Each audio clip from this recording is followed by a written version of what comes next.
नमस्कार दोस्तों, परमा एजुकेशन के यूट्यूब चैनल पे आप सभी भाई बहनों का स्वागत करते हैं और 15 अगस्त की ढेर सारी शुभकामनाएं आप सभी लोगों को और आपके परिवार को भी। और हमारे परिवार के सदस्य जो यूट्यूब चैनल से जुड़े हुए हैं उन सभी लोगों को यहाँ पे परमा एजुकेशन की तरफ से आप लोगों को बहुत बहुत धन्यवाद, बहुत बहुत बधाई 15 अगस्त के उपलक्ष्य में। और यहाँ पे आज बात करेंगे हम लोग बाल विकास और एनसीएफ से बात करेंगे। अब बता दें कि जिन भाई बहनों ने अभी तक हमारे चैनल को सब्सक्राइब नहीं किया है तो क्या करिए, परमा एजुकेशन चैनल को क्या करिए, सब्सक्राइब करिए, साथ ही क्या करिए घंटे का बटन जरूर दबाइए ताकि जैसे ही लाइव आ जाए आप लोगों के पास एक नोटिफिकेशन पहुंच जाए। तो चलिए शुरू करते हैं और शेयर कर दीजिए अपने अपने ग्रुपों में। और बता दें आज का टारगेट जो आप लोगों का है 19 प्रश्नों में से टारगेट आप लोगों का रहेगा 17 प्रश्न यहाँ पे रहेगा। और शेयर करना न भूलें और लास्ट में कल के उत्तर आप लोगों के बता दिए जाएंगे कि कितने लोगों का सही हुआ है, नाम के साथ बताया जाएगा। चलिए शुरू करते हैं यहाँ पे अपने पहले प्रश्न से और शेयर कर दीजिए अपने अपने ग्रुपों में ताकि अधिक से लोग जुड़ सकें।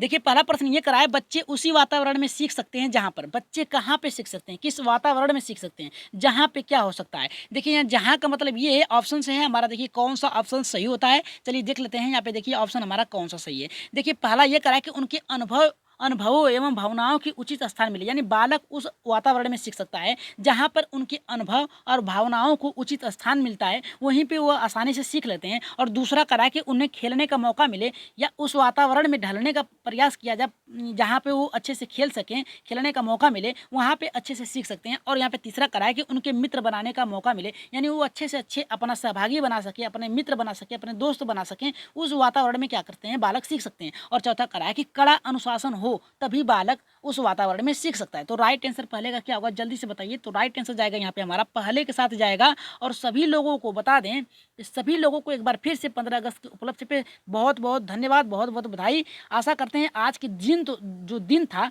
आप लोगों का बहुत ही अच्छा होगा। तो शुरू करते हैं यहाँ पे अपने। यहाँ पे देखिए ऑप्शन जो था हमारा यहाँ पे पहला सही था हमारा। आगे बढ़ते हैं अपने दूसरे प्रश्न पे, देख लेते हैं दूसरा प्रश्न यहाँ पे हमारा क्या करा है। देखिए दूसरा प्रश्न ये करा है कि एक विद्यार्थी अपने अध्यापक से समय की पाबंदी दिखाता है, यानी अपने अध्यापक को समय की पाबंदी दिखाता है। यह एक उदाहरण है। मतलब कहने का ये है कि एक जो बालक है, बालक शिक्षक के साथ समय के साथ पाबंदी, यानी उसके साथ ये दिखाता है कि मैं समय के साथ हर कार्य करता हूँ। तो इसका उदाहरण क्या हो सकता है। पहला यहाँ करा है कि वाचिक अधिगम का, दूसरा करा है कि प्रेक्षण अधिगम का, और तीसरा करा है कि कौशल अधिगम का, और चौथा करा है कि अधिगम अंतरण का। तो राइट आंसर हम यहाँ पे हमारा दूसरे का क्या होगा जल्दी से बताइए। देखिए वाचिक से अगर यहाँ पे तात्पर्य रखा जाए तो वाचिक से मतलब है कि बोलने वाला अगर बालक है तो यहाँ पे क्या करेगा, वाचिक से संबंध रखेगा। लेकिन यहाँ पे बात क्या है, समय की पाबंदी की बात किया है, तो पहला हमारा होगा नहीं। अब देखिए यहाँ पे तीसरा करा है कौशल, यानी नए नए चीज़ों का निर्माण करना कौशल कहलाता है। तो यहाँ पे देखिए यहाँ पे क्या यहाँ पे होगा, यहाँ पे जो क्रिएटिविटी होगी यानी कार्य करने की दशा की बात कर रहा है, तो ये हमारा गलत है। लेकिन यहाँ पे समय की पाबंदी की बात किया है। और चौथा करा है अधिगम अंतरण, यानी बदलाव करना। तो यहाँ पे देखिए पूछा है यहाँ पे हमारा समय की पाबंदी, तो राइट आंसर जाएगा दूसरे के साथ। यहाँ पे प्रेक्षण यानी समय के साथ रहना और समय के अनुकूल रहना, यानी क्या है समय से अधिक नहीं करना, समय के साथ पाबंदी के साथ उसमें रहना। तो राइट आंसर जाएगा यहाँ पे हमारा दूसरे के साथ जाएगा। आगे बढ़ते हैं तीसरे प्रश्न पे, देख लेते हैं तीसरा प्रश्न यहाँ पे हमारा क्या कह रहा है। देखिए तीसरा प्रश्न ये करा है कि विद्यार्थियों के सीखने में जो रिक्तियां रह जाती हैं उसके निदान के बाद, यहाँ पे देखिए रिक्त स्थान है, निदान के बाद चाहिए क्या करना चाहिए। जो रिक्तियां रह जाती हैं यानी जो बालक की कठिनाई छूट जाती है, कोई कार्य कर रहा है और बीच में वो कार्य छूट जा रहा है, तो उसके निदान के बाद क्या होना चाहिए। पहला करा है कि सघन अभ्यास कार्य होना चाहिए, दूसरा करा है कि समुचित उपचारात्मक कार्य होना चाहिए, और तीसरा करा है कि सभी पाठ्यों को व्यवस्थित रूप से दोहराना चाहिए। देखिए यहाँ पे दोहराने की बात किया है। और चौथा करा है कि शिक्षार्थियों और अभिभावकों को उपलब्धि के बारे में बताना। देखिए यहाँ पे बात किया है हमारा कि शिक्षार्थियों को बताना तो ठीक है, लेकिन अभिभावकों को बताने की बात कर रहा है, यानी उनके गार्जियन की बात कर रहा है, तो ये हमारा गलत है। और यहाँ पे देखिए बात किया है हमारा यहाँ पे तीसरा की पाठों को यहाँ पे दोहराने की बात किया है। तो हमें पता है कि दोहराने का कार्य केवल गृह कार्य में होता है, और यहाँ पे पाठों को दोहराने की बात कर रहा है, रटने की बात कर रहा है, तो ये गलत है। यहाँ पे सघन अभ्यास की बात किया है, यानी अभ्यास की बात कर रहा है, लेकिन यहाँ पे देखिए उसकी रिक्तियाँ खाली, यानी उसके जो निदान है उसको क्या कहा जाएगा, उपचारात्मक कार्य कहेगा। उसको जो कठिनाई उसको दूर करना हमारा उपचारात्मक कार्य होना चाहिए। तो राइट आंसर जाएगा यहाँ पे हमारा देखिए दूसरे के साथ जाएगा। आगे बढ़ते हैं अपने यहाँ पे चौथे प्रश्न पे, देख लेते हैं चौथा प्रश्न हमारा यहाँ पे क्या कर रहा है। देखिए चौथा प्रश्न बहुत ही महत्वपूर्ण है। यहाँ पे देख लेते हैं चौथा प्रश्न हमारा यहाँ पे क्या कर रहा है। चौथा प्रश्न ये कर रहा है कि एक शिक्षक बच्चे द्वारा की गई छोटी छोटी गलतियों पर क्रोध प्रकट करता है, ये इंगित करता है। मतलब बालक छोटी छोटी जो गलतियां करता है उस पर क्रोध प्रकट करता है, तो ये शिक्षक का क्या कहलाएगा। देखिए यहाँ पे शिक्षक की बात किया है, बच्चों की बात नहीं किया है। शिक्षक गुस्सा कर रहा है, छोटे छोटे जो गलतियां हैं बालक की, उस पे गलतियों की क्रोध कर रहा है, तो इसका राइट आंसर क्या होगा? देखिए पहला करा है वह बच्चे का शुभचिंतक है। शुभचिंतक मतलब वो गलतियां कर रहा है तो बार बार वो क्रोधित हो रहा है, उसे डांट रहा है, तो शुभचिंतक कहाँ से हुआ? अगर वो गलती कर रहा है सीखने के दौरान तो उसे उपचारात्मक शिक्षण देना, न कि उसे डांटना। तो ये हमारा गलत है पहला। और दूसरा ये करा कि उसमें ज्ञान की कमी है। देखिए ज्ञान की कमी की बात किया है, अगर ज्ञान की कमी होता तो वो शिक्षक कैसे बन जाता, शिक्षक कैसे बनता? तो ये हमारा गलत है। और यहाँ पे तीसरा करा है कि वह कुंठित हो जाता। कुंठित का मतलब ये है कि किसी कार्य को करना और उस कार्य में विफल हो जाना, और बार बार प्रयास करने के बाद भी उस कठिनाई का स्तर पता नहीं चलता है, और बार बार करते रहना और उससे आगे न बढ़ना, वो कुंठित होता है। मतलब ये है कि बालक किसी कार्य को कर रहा है और उसमें असफल हो जा रहा है, बार बार उसे छोड़ के चला जा रहा है, तो वो कुंठित हो गया, मतलब उस कार्य को नहीं कर पा रहा है। और चौथा करा है कि वह, यहाँ पे देखिए वह नहीं होगा, वह संवेगात्मक रूप से संतुलित नहीं है। संतुलित का मतलब ये है कि सिखाने के लिए उस समय उसका जो दिमाग है, यानी जो उसकी संतुलन है उस समय सही नहीं है। मतलब वो उस समय उसकी कठिनाई कुछ और है, यानी सोच विचार कर रहा है कि क्रोधित हो रहा है, मतलब वो संवेगात्मक रूप यानी व्यक्त नहीं कर पा रहा है। तो राइट आंसर जाएगा यहाँ पे चौथे के साथ जाएगा। आगे बढ़ते हैं पांचवें प्रश्न पे, देख लेते हैं पांचवा प्रश्न यहाँ पे क्या करा है। अब देखिए एनसीएफ से भी प्रश्न आए हैं, सभी प्रश्नों को एकदम ध्यान से करिएगा।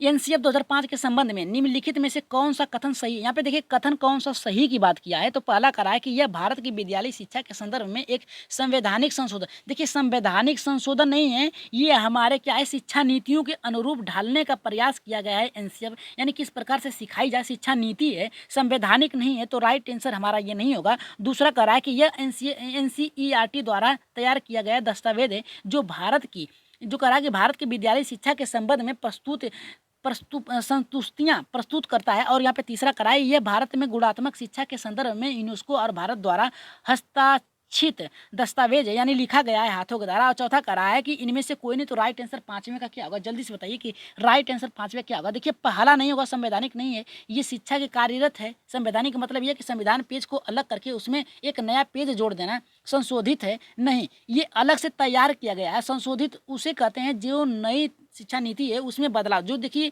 हमारा एक हफ्ते जो हुआ है, जो शिक्षा नीति बदलाव हुई है, उसे हम लोग यहाँ पे संशोधित संवैधानिक संशोधित में रख सकते हैं। लेकिन यहाँ पे बात किया है कि संबंधित, किससे संबंधित की बात किया है, यहाँ पे संशोधन की बात किया है। तो ये हमारा गलत है। राइट आंसर जाएगा दूसरे के साथ जाएगा। चलिए आगे बढ़ते हैं अपने छठे प्रश्न पे, देख लेते हैं छठा प्रश्न हमारा यहाँ पे क्या कर रहा है। और लास्ट में आप लोगों को कल के उत्तर बताए जाएंगे और नाम के साथ बताए जाएंगे कितने लोगों का सही हुआ है। चौथे का 18 का कौन सा सही हुआ था। यहाँ पे देखिए हमारा छठा करा है प्राय शिक्षार्थियों की त्रुटियां।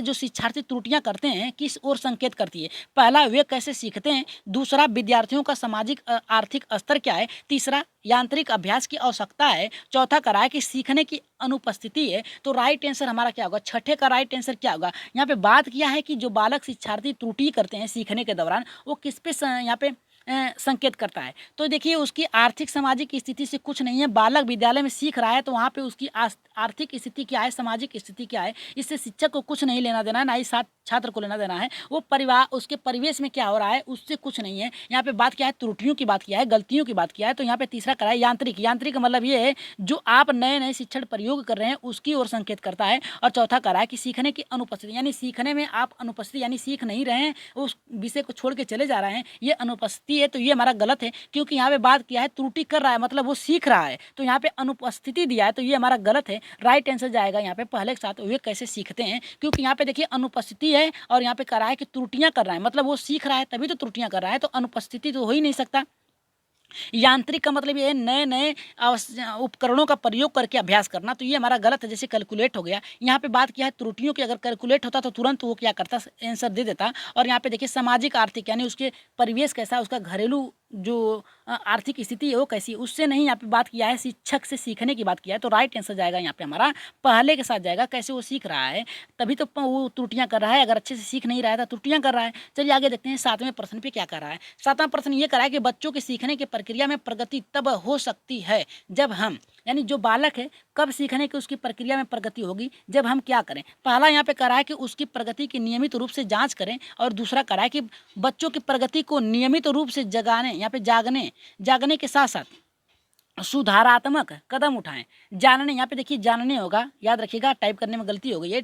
जानने के साथ साथ सुधारात्मक कदम उठाएं। और यहाँ पे तीसरा करा है बच्चों को नियमित रूप से गृह कार्य दें। चौथा करा है कि बच्चों के लिए नियमित रूप से गतिविधियां आयोजित कराएं। तो राइट आंसर सातवें का हमारा क्या होगा, जल्दी से बताइए, सातवें का राइट आंसर क्या होगा हमारा, जल्दी से बताइए। देखिए पहला सही होगा, यहाँ पे देखिए पहला सही होगा हमारा, सॉरी यहाँ पे थोड़ा सा लिख दे रहे हैं, यहाँ पे देखिए जानने होगा, यहाँ पे देखिए पहला सही होगा, दूसरा सही होगा, तीसरा या फिर चौथा राइट आंसर जाएगा हमारा यहाँ पे दूसरे के साथ जाएगा हमारा यहाँ पे बच्चों की प्रगति को नियमित रूप से जानने का प्रयास करें। यानी किस प्रकार से सीख रहे हैं, सिखाना किस प्रकार से है, उसकी कठिनाई क्या है, उसे किस प्रकार से दूर किया जा सकता है, इसको जानना ही हमारा क्या कहलाता है, बच्चे की यहाँ पे सीखने की प्रगति कहलाती है। और राइट आंसर जाएगा हमारा यहाँ पे दूसरे के साथ जाएगा। आगे बढ़ते हैं 8वें प्रश्न पे, देख लेते हैं 8वां प्रश्न हमारा यहाँ पे क्या करा। अब देखिए थोड़ा आज इंडिपेंडेंस डे है हमारा, जो स्वतंत्रता दिवस है हमारा 15 अगस्त है, 74वां हमारा स्वतंत्रता दिवस मनाया जा रहा है। और बता दें कि इस उपलक्ष्य में कुछ प्रश्न जो है तिरंगे के रंग में यहाँ पे संयोजित किया गया है, ताकि अच्छे भी लगें और आप लोग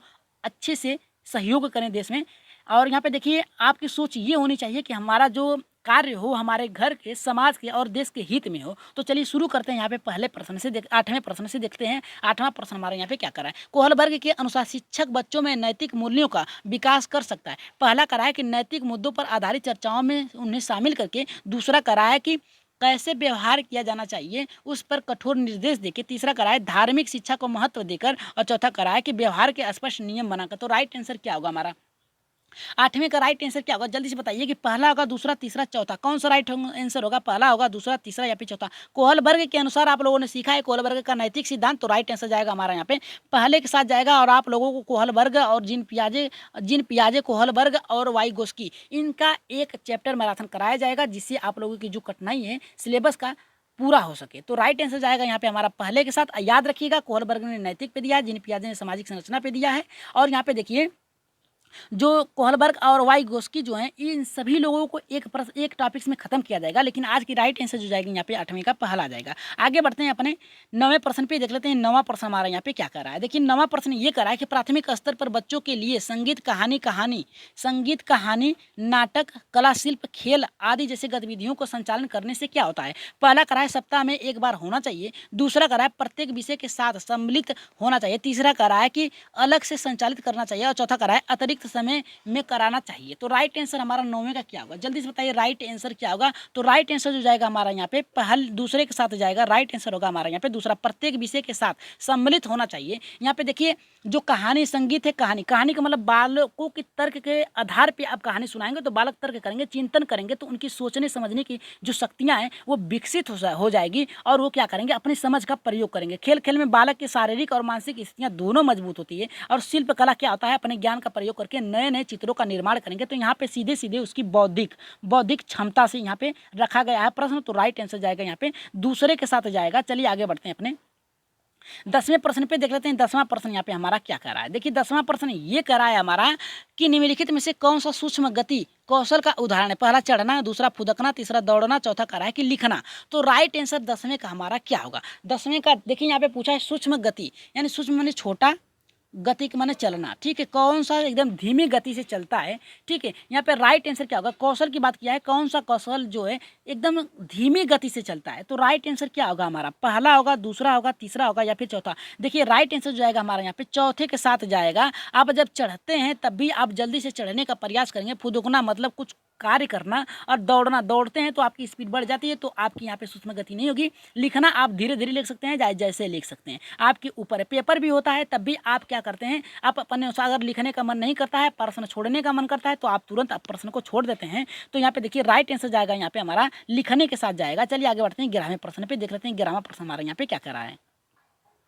देखिए 11 का प्रश्न ये करा है कि एक शिक्षिका अपने आप कभी भी प्रश्नों के उत्तर नहीं देती। वह अपने विद्यार्थियों को उत्तर देने के लिए समूह चर्चाएं और सहयोगात्मक अधिगम अपनाने के लिए प्रोत्साहित करती है। ये उपागम के सिद्धांत पर आधारित है। यानी कौन से उपागम के सिद्धांत पर आधारित है। एक शिक्षिका है जो बालकों से अपने आप से कभी भी प्रश्नों का उत्तर नहीं देती, वो बालकों से क्या करती है, उत्तर दिलवाती है। तो राइट आंसर हमारा क्या होगा। तो यहाँ पे देखिए पहला करा है कि सीखने की तत्परता, दूसरा करा है सक्रिय सहभागिता, और तीसरा करा है कि अनुदेशनात्मक सामग्री का उचित संगठन, और चौथा हमारा करा है कि अच्छा उदाहरण प्रस्तुत करना और भूमिका प्रतिरूप बनाना। तो राइट आंसर हमारा यहाँ पे क्या होगा, जल्दी से बताइए कि राइट आंसर हमारा यहाँ पे क्या होगा। देखिए राइट आंसर पहला होगा, दूसरा होगा, तीसरा होगा या फिर चौथा होगा। ये शिक्षक है जो अपने आप उत्तर नहीं देती है, वो कौन सा ऐसा कार्य करती है जिससे कि जो बालक हैं स्वयं से उत्तर दे देते हैं। तो राइट आंसर हमारा यहाँ पे 11 का क्या होगा, 11 का जो देखिए सीखने की तत्परता, अगर सीखने में तत्पर होगा तो यहाँ पे खुद टीचर भी देगा उत्तर और यहाँ पे बालक भी देगा, अगर सीखने में तत्पर है बालक तो। और यहाँ सक्रिय सहभागिता, यानी दोनों शिक्षक छात्र की एकदम सहभागिता होती है तभी उत्तर क्या होता है, मिल जाता है। और यहाँ पे देखिए समूह चर्चा की बात किया है तो सक्रिय सहभागिता हमारा राइट आंसर होगा। चलिए आगे बढ़ते हैं अपने, दूसरा राइट आंसर होगा 11 का। और आगे बढ़ते हैं 12वें प्रश्न पे, देख लेते हैं 12 का हमारा यहाँ पे क्या करा है। देखिए बात करा है कि एक बालक की मानसिक आयु 12 वर्ष और शारीरिक आयु 10 वर्ष है, उसका बुद्धि लब्धि क्या होगा। अब बात किया है, देखिए मानसिक आयु बटे वास्तविक आयु होता है, ठीक है। तो यहाँ पे देखिए हमारा आंसर क्या होगा, पहला करा है कि 120 होगा, दूसरा करा है कि 100 होगा, तीसरा करा है कि 22 होगा, चौथा करा है कि हमारे यहाँ पे 83 होगा। तो राइट आंसर क्या होगा, जल्दी से बताइए इसका राइट आंसर क्या होगा। देखिए बात क्या है यहाँ पे 12 उसकी मानसिक आयु है और वास्तविक आयु उसकी क्या है 10 वर्ष है, और गुणे हमें क्या करना है 100 से, ठीक है। 10 दहा में 100, यहाँ पे 10 हुआ। अब हम क्या करेंगे 12 में 10 से गुणा करेंगे तो हमारा बचा कितना आएगा आंसर 120। तो राइट आंसर जाएगा यहाँ पे हमारा पहले के साथ जाएगा। आप लोग याद रखिएगा बुद्धि लब्धि बराबर होती है, याद रखिएगा बुद्धि लब्धि बराबर होती है आपकी मानसिक आयु बटे वास्तविक आयु गुणे 100। ये याद रखिएगा आप लोग प्रश्नों को तुरंत सॉल्व कर देंगे, कैसा भी प्रश्न हो। यहाँ पे देखिए मानसिक आयु हमारा कितना है 10 है, सॉरी यहाँ पे 12 है। और यहाँ पे वास्तविक आयु कितनी है बालक की, शारीरिक आयु मतलब वास्तविक आयु उसकी कितनी है 10 वर्ष है। और हमें कितने से गुणा करना था 100 से गुणा करना था। तो 10 दहा में कितना होता है 100 होता है, और 12 और गुणे 10 करेंगे तो हमारा कितना आएगा 120 आएगा। तो देखिए हमारा राइट आंसर क्या जाएगा, कौन में 120 है, पहले में है कि दूसरे में, तीसरे में, चौथे में। तो हमारा राइट आंसर जाएगा पहले के साथ 120 होगा। चलिए आगे बढ़ते हैं अपने। आप लोगों को ये मानसिक आयु बटे और शारीरिक आयु वाली आ गई है प्रश्न, तो एक बार यस करिए, क्योंकि ये प्रश्न आप लोगों को यहाँ से 2 नंबर मिलेंगे। याद रखिएगा 2 नंबर मिलेंगे आप लोगों को, 2 नंबर श्योर हैं कि सी टेट में और टेट में दोनों में मिलेंगे। तो आप ये बताइए कि आप लोगों को ये निकालना आता है या नहीं, एक बार यस जरूर करिएगा आता है। तो चलिए आगे बढ़ते हैं 13वें प्रश्न पे, देख लेते हैं 13 का ऑप्शन हमारा यहाँ पे क्या करा है और प्रश्न क्या करा है। देखिए 13 का यह करा है कि समेकित शिक्षा इंगित करती है। समेकित मतलब ये है कि सभी शिक्षाओं को इंगित करती है। कैसा, पहला करा है कि सभी बच्चों के लिए एक समान शिक्षण विधि, दूसरा करा है कि सामान्य बच्चों एवं भिन्न रूप से योग्य बच्चों के लिए एक ही स्कूल, तीसरा करा है कि सामान्य बच्चों एवं भिन्न रूप से योग्य बच्चों के लिए एक पृथक स्कूल, और चौथा करा है कि सामान्य बच्चों एवं भिन्न बच्चों के रूप में योग्य बच्चों की एक समान सुविधा, यानी जो भिन्न बच्चे हैं और समान बच्चे उन दोनों के लिए एक समान सुविधा हो। और तो राइट आंसर हमारा यहाँ पे 13 का क्या होगा, जल्दी से बताइए कि यहाँ पे देखते हैं राइट आंसर क्या होगा। यहाँ पे देखिए पहला हमारा करा है कि समेकित शिक्षा, यानी जो सभी बालक हैं उनको कैसे पढ़ाना जाना चाहिए। यहाँ पे देखिए पहला सही होगा, दूसरा, तीसरा या फिर चौथा। तो राइट आंसर जाएगा यहाँ पे हमारा दूसरे के साथ जाएगा, सामान्य बच्चों एवं भिन्न रूप से योग्य बच्चों के लिए एक ही स्कूल, मतलब एक ही साथ में सभी को पढ़ाना, जिससे क्या है उनमें क्या है भेदभाव का रूप न रह सके। तो राइट आंसर जाएगा हमारा यहाँ पे दूसरे के साथ जाएगा।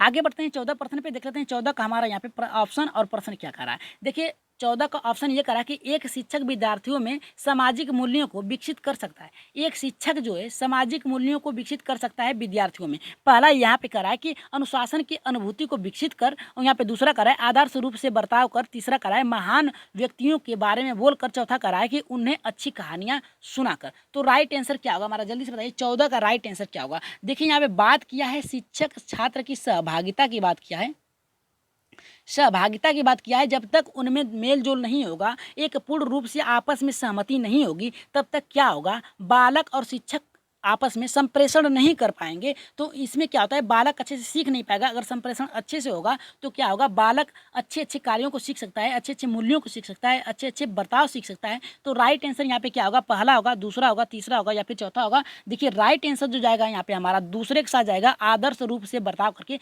बालक की कठिनाई क्या है, उसका उपचार क्या है, वो किस प्रकार से सीखना चाहता है, ये सभी शिक्षक को जानना आवश्यक है, तभी उसके सामाजिक मूल्यों का विकास हो सकता है। खासकर 1 से लेकर 5 तक, याद रखिएगा 1 से लेकर 5 तक बालक आपके इशारों पे चलता है, आपका अनुकरण करता है, तभी वो आदर्शों को सीख सकता है। तो 14 का राइट आंसर जाएगा यहाँ पे हमारा दूसरे के साथ जाएगा। और बता दें कि जो भाई बहन हमारे चैनल पे नए हैं और अभी तक चैनल को सब्सक्राइब नहीं किया है, तो परमा एजुकेशन चैनल को सब्सक्राइब करने के साथ साथ घंटे का बटन जरूर दबाएं और शेयर जरूर करिएगा। चलिए आगे बढ़ते हैं अपने 15वें प्रश्न पे देख लेते हैं 15 का हमारा क्या करा। ये देखिए हमने ऑप्शन तीसरी बार लिया जा रहा है, आप लोगों को समझ देखते हैं कितने लोगों का सही होता है। उसमें ऑप्शन अलग थे, इसमें ऑप्शन अलग है, ऑप्शन बदल दिया गया है। तो यहाँ पे देखिए कह रहा है हमारा कि राज्य स्तर की एक एकल गायन प्रतियोगिता के लिए विद्यार्थियों को तैयार करते समय एक विद्यालय लड़कियों को वरीयता देता है। ये किसको दर्शाता है? मतलब एक राज्य स्तर की जो गायन प्रतियोगिता चल रही है उसमें एक विद्यालय क्या कर रहा है, केवल लड़कियों को वरीयता देता है, लड़कों को नहीं। तो ये दर्शाता है पहला प्रगतिशील चिंतन को, दूसरा वैश्विक प्रवृत्तियों को, तीसरा परियोजनात्मक उपागम को, चौथा करा है कि लैंगिक पूर्वाग्रह को। तो राइट आंसर 5वें का क्या होगा, जल्दी से बताइए। पहला होगा, दूसरा होगा, तीसरा होगा या फिर चौथा होगा? इसका राइट आंसर क्या होगा? जल्दी से कमेंट करिए, जल्दी से कमेंट करिए, सभी लोग कमेंट करिए। और जितने लोग हैं कम से कम लाइक कर दीजिए, अभी तक लाइक नहीं मिला है तो लाइक कर दीजिए। जितने लोग हैं सबसे पहले लाइक करिए। और हाँ, जिनकी क्लास मतलब लेट चलती है और क्या होता है कि उनका रुक जाता है, तो क्या करिए, आप फिर से उस क्लास को ओपन करिए, ठीक है, यूट्यूब को फिर से ओपन करके फिर से क्लास को ज्वाइन करिए। तब देखिए आपका क्लास जो होता है फर्स्ट क्लास चलेगा। और यहाँ पे देखिए उसकी क्वालिटी जो है 240 MPA पे कर लीजिए, 144 पे आप लोगों को धुंधला दिखेगा, 244 या 360 पे कर लीजिए। तो यहाँ पे देखिए राइट आंसर जाएगा यहाँ पे लैंगिक पूर्वाग्रह को दर्शाता है, क्योंकि देखिए हमें विद्यालय में लड़के बालक और बालिकाओं दोनों लोगों को क्या करना चाहिए, समान रूप से सहभागिता को यहाँ पे निर्धारित करना चाहिए, जिससे कि दोनों लोग सीख सकें। तो राइट आंसर जाएगा यहाँ पे हमारा चौथे के साथ जाएगा। आगे बढ़ते हैं अपने 16वें प्रश्न पे, देख लेते हैं 16 का हमारा यहाँ पे ऑप्शन क्या करा है।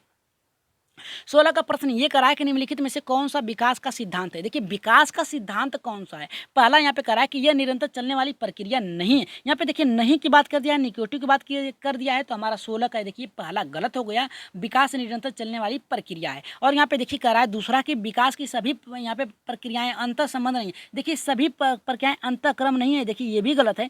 जो विकास की जो प्रक्रिया होती हैं ये आपस में क्या होती हैं, अंतर संबंध होती है। जैसे अंतर संबंध का मतलब यहाँ पे ये है कि शिक्षक भी होगा, छात्र भी होगा और पाठ्य पुस्तक भी होगा। इन तीनों लोगों का क्या होता है, सहसंबंध स्थापित होता है। तो यहाँ पे नहीं की बात किया है, तो पहला दूसरा गलत। अब बचा हमारा तीसरा और चौथा। तो राइट आंसर क्या होगा, जल्दी से बताइए। सभी की विकास दर समान नहीं होती है। और देखिए सभी की विकास दर समान नहीं होती है, मतलब कहने का ये है कि सभी जो बालक होते हैं, कोई धीमी गति से सीखता है, कोई तीव्र गति से सीखता है, कोई जल्दी सीख जाता है, कोई लेट सीखता है, कि कोई जो देखिए बड़ा होता है, कोई छोटा होता है। इसका कहने का मतलब ये है। और चौथा कह रहा है कि विकास हमेशा एक ही होता है। विकास देखिए हमेशा एक नहीं होता है। विकास जो होता है निरंतर चलने वाली प्रक्रिया होती है, लेकिन एक नहीं होती है। सभी बालक अपने योग्यता के अनुसार सीखते हैं, ग्रहण करते हैं। तो राइट आंसर जाएगा यहाँ पे हमारा तीसरे के साथ जाएगा। चलिए आगे बढ़ते हैं अपने 17 प्रश्न पे, देख लेते हैं 17 का हमारा यहाँ पे प्रश्न क्या कर रहा है। देखिए 17 का प्रश्न ये कह रहा है, और बता दें कि आज इंग्लिश की क्लास चलने वाली थी लेकिन किसी कारण से नहीं चल पाई है। प्रश्न ढेर थे इसीलिए बना टाइप करने में थोड़ा लेट हो गया है।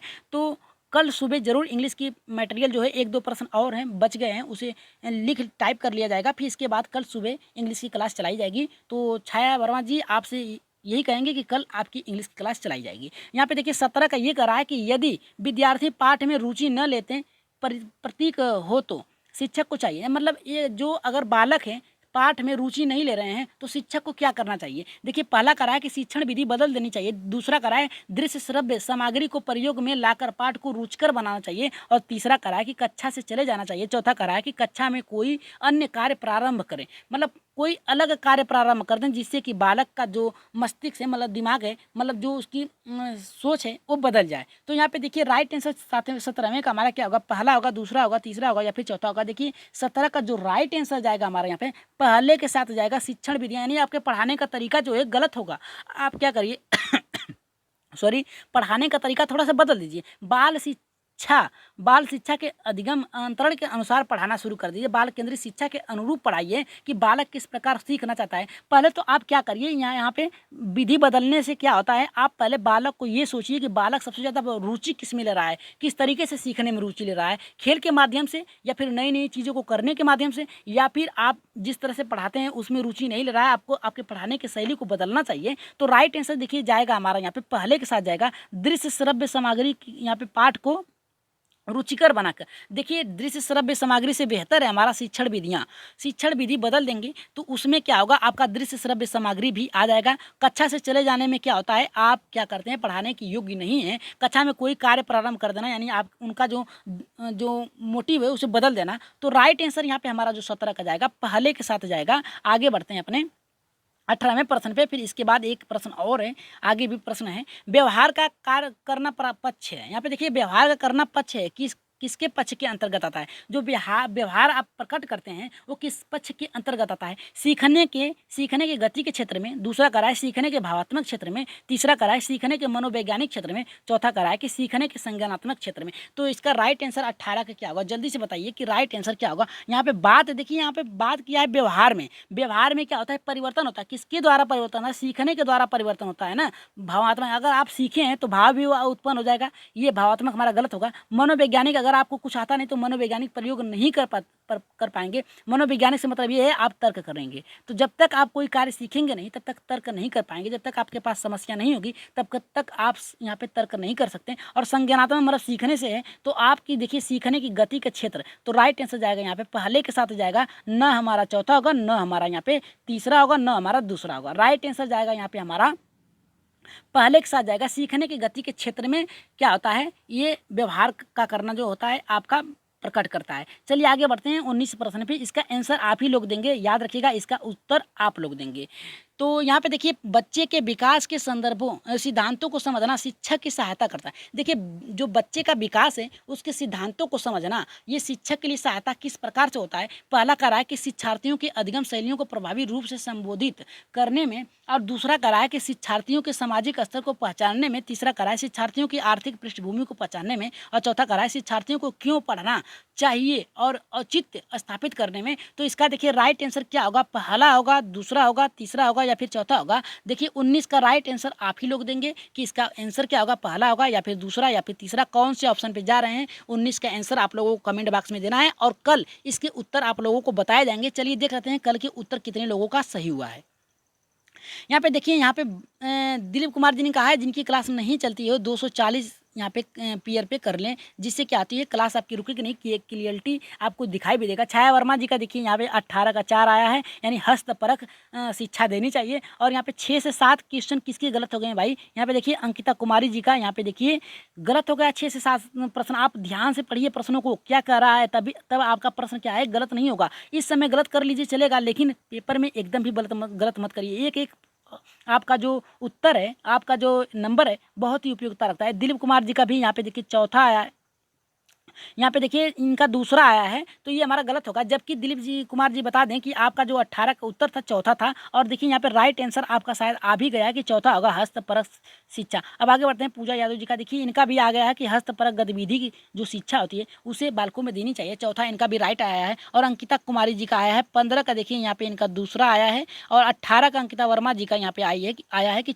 18 का चौथा होगा, यानी हस्तपरक शिक्षा यहाँ पे बालकों को देनी चाहिए, जिससे क्या होती है बालक की मनोवैज्ञानिक दशा बदल जाती है। और यहाँ पे देखिए वैष्णो वर्मा राजवंती जी का भी 18 का 4 आ गया है, यानी इनका भी हस्तपरक शिक्षा से ही गतिविधि से आधारित है। और यहाँ पे देखिए यहाँ पे शाहजहान मलिक का भी 18 का 4 आया है, यानी हस्तपरक, यानी बालकों को हस्तपरक गतिविधि की शिक्षा देनी चाहिए, जिससे उनकी यहाँ पे नैतिक शिक्षा जो उनकी मानसिक स्थिति है बदल सके। और यहाँ पे रिया शर्मा जी का भी 18 का 4 आ गया है, हस्तपरक शिक्षा रिया जी का भी यहाँ पे आ गया है। आगे बढ़ते हैं, यहाँ पे देखिए पूजा जी का फिर आ गया है कि 18 का 4 उत्तर होगा। और यहाँ पे अम्बरीश राजभर इनका भी आ गया है 18 का तीसरा, जबकि राइट आंसर होगा हमारा यहाँ पे चौथा होगा हस्तपरक। इनका देखिए 18 का गलत है, याद रखिएगा। यहाँ पे अम्बरीश राजभर जी आपका 18 का जो उत्तर था वो गलत है, याद रखिएगा। आपका गलत हुआ है, 2 लोगों का गलत हुआ है। और अनीता वर्मा जी का यहाँ पे देखिए 16 प्लस सही होगा। बहुत बहुत धन्यवाद कि आपने 16 प्लस यहाँ पे सही किया है, आपकी तैयारी बहुत ही अच्छी चल रही है। दिलीप कुमार जी का भी 18 का 4 आ गया है, तो बहुत बहुत धन्यवाद कि आप लोगों ने बहुत ही अच्छे से किए। 2 लोगों का गलत हुआ है, एक अम्बरीश जी का, एक ऊपर और गलत था।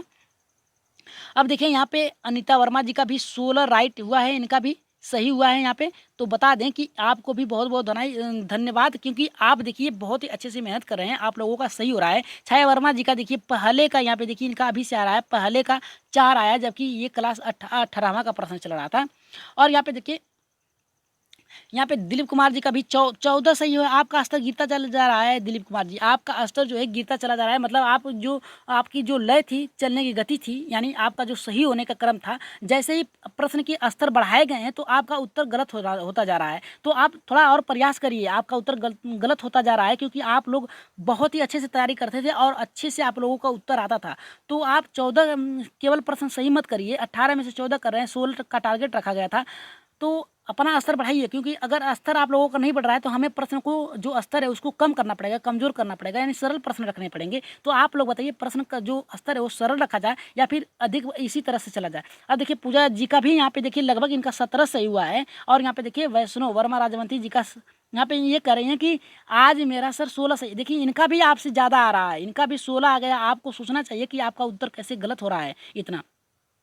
अब देखिए दिलीप कुमार जी का ये देखिए नोएडा में गए थे, इनका देखिए इटावा अपने घर पहुंच गए, यानी इटावा इनका घर है और नोएडा गए थे किसी कार्य के लिए, यानी यहाँ पे पेपर देने के लिए गए थे। और यहाँ पे देखिए 18 का 4 इनका सही हुआ है, हस्तपरत गतिविधि। आगे बढ़ते हैं, यहाँ पे देखिए पूजा जी का भी आ गया है कि सर सुपर क्लास थी। और यहाँ पे देखिए कहा कि सर आपकी फ़ोटो बहुत ही मस्त, सॉरी आप फोटो पे ध्यान मत दीजिए, आप क्या करिए कि अपने तैयारी पे लगे रहिए। और यहाँ पे देखिए वंदना कनौजा जी का भी 18 का यहाँ पे 4 सही है कि हस्तपरक गतिविधि देना चाहिए। और यहाँ पे नोट्स बना रही हैं, बहुत बहुत अच्छा कि आप नोट बना रही हैं, जो भी कार्य हो उसे करते चलिए। और यहाँ पे संजय जी का आया कि 18 का 4 सही है, यानी हस्तपरक गतिविधि। तो यहाँ पे देखिए इनका भी, संजय बाबू जी का भी सही आया है। और इन्होंने नहीं बताया कि इनका 18 में 18 सही हुआ या फिर 16 सही या फिर 14 संजय जी की तरह। तो यहाँ पे देखिए जल्दी से आप लोग अपना बताइए कि वनीता कुमारी जी का भी देखिए 18 का चौथा आया है, इनका भी देखिए विनीता कुमारी जी का भी सही हुआ है, 18 का सही हुआ है, इनका चौथा भी हस्तपरक गतिविधि। और यहाँ पे देखिए राजवंती जी का भी फिर आया कि 18 में से 16 सही हुआ है। आपने ऊपर ही बता दिया है कि 16 सही हुआ है। और आपका जो सीखने का तरीका है, आपका जो स्तर है बहुत ही अच्छे से जा रहा है आप लोगों। पूजा जी का भी 18 का 4 आया है और रिया शर्मा जी का 18 का 4 सही, यानी इनका 18 सही हुआ है। रिया जी का टोटल 18 सही हुआ है, रिया शर्मा जी का। इन्होंने तो आज एकदम कमाल कर दिया, क्योंकि इनका 18 में 18 सही हो गया। देखिए इन्होंने लिखा है 18 का डी और 18 सही हुए हैं इनके। और यहाँ पे देखिए विनीता कुमारी जी, सर मेरा तो रोज़ 2 क्वेश्चन छूट जाते हैं। आप पहले ही क्लास में आ जाइए करिए, आप 9 बजे से रोज़ आ जाया करिए। 9 बजे से राइट चलता है, 9 बजे राइट क्लास चलती है, तो 2 यहाँ पे बाकी रह गया, तो आप 16 2 18 आपका भी सही हो जाता है।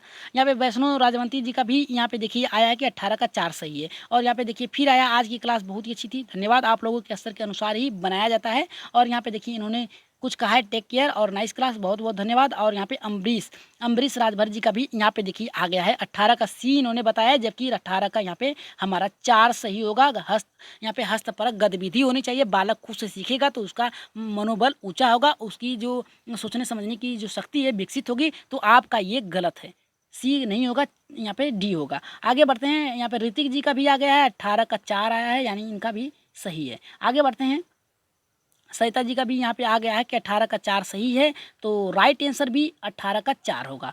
चौथा हमारा सही है, हस्तपरक गतिविधि। और विनीता कुमारी जी का nice class sir, thank you.